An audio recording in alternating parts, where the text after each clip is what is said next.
Response of plants to light. Phototropism.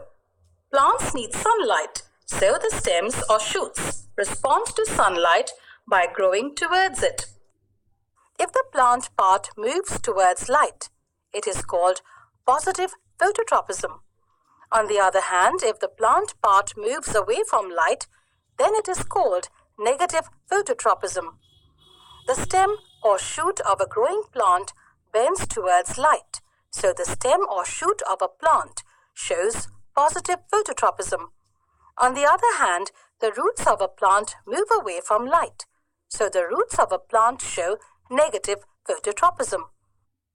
The response of plants to gravity, geotropism. The force with which the earth pulls all the things towards it is called gravity. The force of gravity always acts in the downward direction. The response of plants to gravity is called geotropism. Geotropism is also known as gravitropism. The roots of plants always grow downward in response to gravity. This makes sure that they will find soil and water. The stems or shoots of plants always grow up, away from the pull of gravity.